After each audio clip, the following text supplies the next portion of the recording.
एक भिखारी था। वो रोज भीख मांगता और जो भी भीख से पैसा या खाना मिलता तो वो अपनी झोपड़ी पर ले जाता और अपनी पत्नी के साथ मिलकर खाता।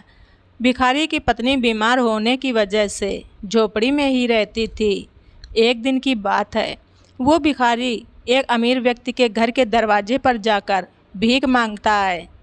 तब वो अमीर व्यक्ति भिखारी को बहुत गंदी गंदी गालियाँ देता है और बोलता है कि तू भीख क्यों मांगता है, कोई काम क्यों नहीं करता है, तू जीवन भर भीख ही मांगता रहेगा क्या। और इतना कहने के बाद वो गरीब भिखारी को धक्का मार देता है। मगर वो गरीब भिखारी बस इतना ही कहता है कि भगवान तुम्हारे पापों को क्षमा करे और वहाँ से चला जाता है। दूसरे दिन भी भिखारी उस अमीर व्यक्ति के दरवाजे जाकर फिर से भीख मांगता है।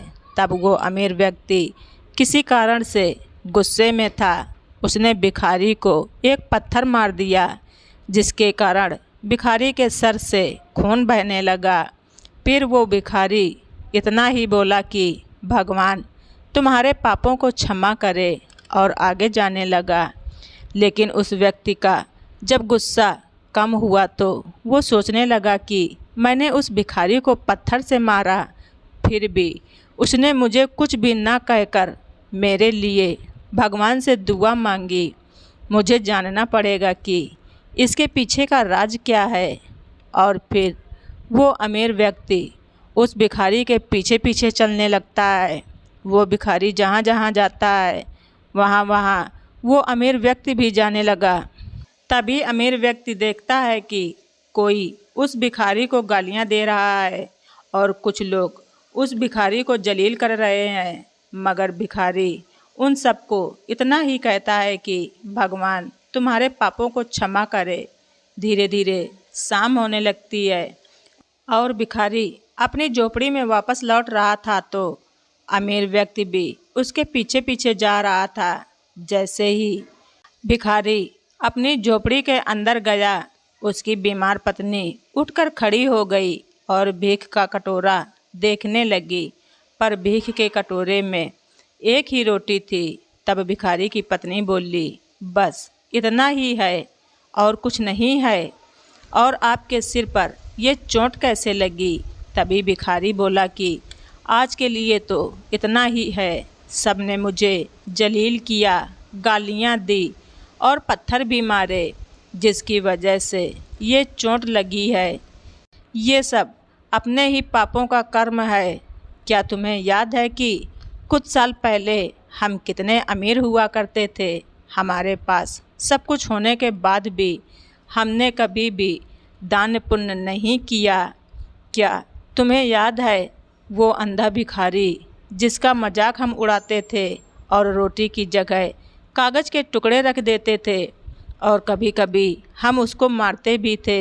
एक बार तो मैंने उसके भीख के कटोरे को भी फेंक दिया था। तब भिखारी की पत्नी ने कहा, हाँ मुझे याद है, मगर वो अंधा भिखारी इतना ही बोलता था कि तुम्हारे पापों का हिसाब भगवान करेंगे। आज उस भिखारी की हाय लग गई।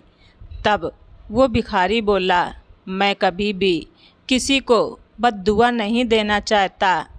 लोग मुझे जितनी भी गालियाँ दें, जितना भी अपमान करें, मगर मैं सबको दुआ ही देता रहूँगा, क्योंकि मैं यही चाहता हूँ कि कोई और भी मेरे जैसे इतने बुरे दिन न देखे। मेरे साथ गलत करने वाले को मैं हमेशा दुआ ही देता रहूँगा, क्योंकि उनको मालूम नहीं होता है कि वो पाप कर रहे हैं।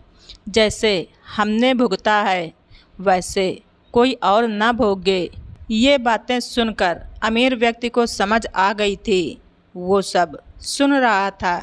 दूसरी ओर उस भिखारी और उसकी पत्नी ने जो भीख मिली थी वो खाकर सो गए। अगले दिन फिर भिखारी उस अमीर व्यक्ति के दरवाजे पर जाकर भीख मांगने लगा। तब उस अमीर व्यक्ति ने भिखारी को बहुत सारी रोटियां दी और मुस्कुराते हुए कहा कि माफ़ करना बाबा, मुझसे बहुत बड़ी गलती हो गई। तब भिखारी ने कहा कि भगवान तुम्हारा भला करे, और वो अपने रास्ते चला गया। तो दोस्तों, आप सभी लोगों को हमारी ये स्टोरी कैसी लगी कमेंट बॉक्स में ज़रूर लिखें। चैनल पर नए हैं तो सब्सक्राइब करना ना भूलें। हमारी स्टोरी को ज़्यादा से ज़्यादा शेयर करें। धन्यवाद। रिचा वॉइस।